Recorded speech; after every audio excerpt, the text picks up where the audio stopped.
Hi everybody, welcome back once again. I guess this is part 4 of our winemaking.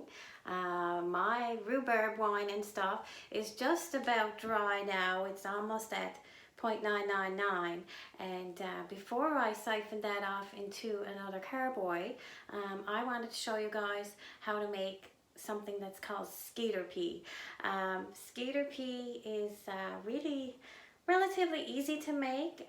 Pennies, like pennies a glass, maybe like pennies a bottle. It tastes really good, kind of like a Mike's Hard Lemonade. You can play around with the flavors and stuff, as long as you put in some potassium sorbate in the end so that your sugars don't start working again, or your yeast start working on the sugar again. So normally what you would do is put your lemon and stuff in here first, but because of time and noise, I put some water in here first, about 4 gallons worth. And yeah, I think you can see, and you can probably see how beautiful my water is here. I say I have the best water on the planet. We have a natural spring well here, and it's beautiful water. It's all I drink. So basically, to the water, we're going to add some sugar that we made into inverted sugar. So what we had to do was take 16 cups of sugar, and to that add 8 cups of water and 1/3 cup of lemon juice. The lemon juice is not really necessary, but it adds to the flavor. So we took that, we brought it just up to a boil on the stove, but not boiling, and we held that temperature for about 30 minutes. We cooled it slightly, and now I'm going to add it to my primary first bucket, remember? So yeah, so what we have here is our sugar that's been made into liquid. It's cooled slightly, but you can see it's still warm, but that's okay because my water is very cold.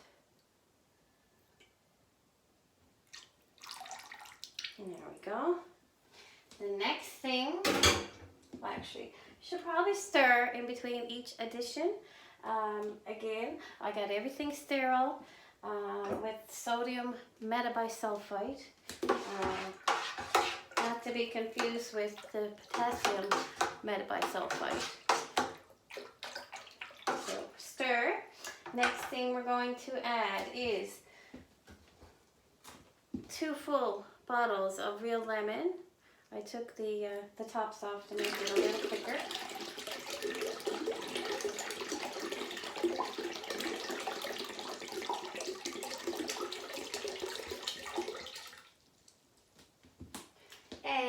We are going to add to this. Sorry if I keep putting my back to the camera. We're going to add 3/4 teaspoon of tannin. And tannins is basically made from the grape skins. If you don't have tannin, I think you can use maybe some grape juice, or I've even heard people just use tea bags. Tea is full of tannin, like regular, I guess, you know, Tetley tea and whatnot, black tea. It's full of tannin, so you can certainly use that. And again, stir well after each addition. It's very important. You want to get oxygen down into the water. You want the ingredients to be, you know, I guess absorbed into the liquid. The next thing we're going to add is 6 teaspoons of yeast nutrient. That helps the yeast, especially because we're using old yeast that's got all the sugar ate up from the other one. So this will reactivate that yeast. So 6 teaspoons of that. Stir, stir, stir, stir, stir, stir every addition. We're going to add 3 teaspoons of yeast nutrient. And again, that just feeds the yeast.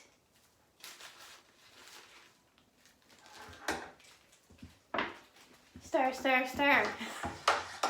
Did you guys think of a stirring song for me yet? I know someone thought of a winemaking song for me. I think I'll share it. He left it there in the comments. Corey, I think his name was. It was really cute. I sure appreciated it. Now we're going to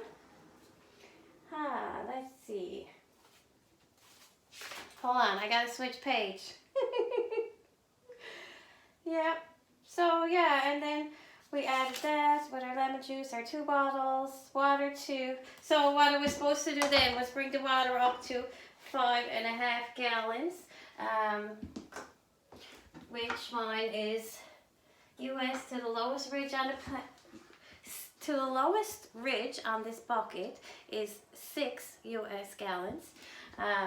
What I've got my water, I'm not sure if you can see, is actually at 5.5, which is perfect for what we need. So I've got my tannin, my yeast nutrient, my energizer, stir.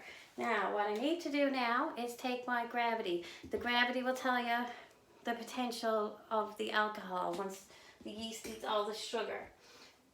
Again, everything is sterile, important. So I'm just going to take a little. I got a little bit of foaming. I think it's from all the stirring. But that's okay. I'm going to give this a little spin. And when it pops up. So we're looking for about 1.070. And I think that I am just about there. Yeah. Try not to fool around with your thing too much, but yeah, I can see that I'm at 1.070, which I'm thinking will give me about maybe 10% alcohol, 8 to 10%, which is, you know, it's fine. But again, really watch your friends, especially in the summer. It's really delicious and it really drinks well. So now what I'm going to do with this now is I'm going to put a thin towel on it again, not the lid, just a thin towel to allow it to breathe.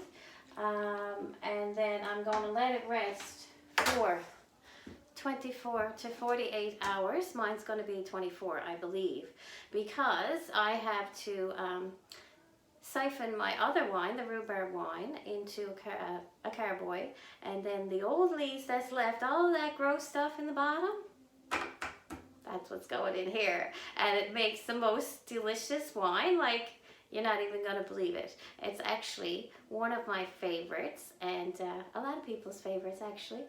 Yeah, so anyway, that's my video, part 4, Skeeter Pee. I'll add a recipe and I'll absolutely add a photo, and yeah, I'll be back tomorrow, I guess, with part 5. You see, it's difficult to do a wine video, but we got her.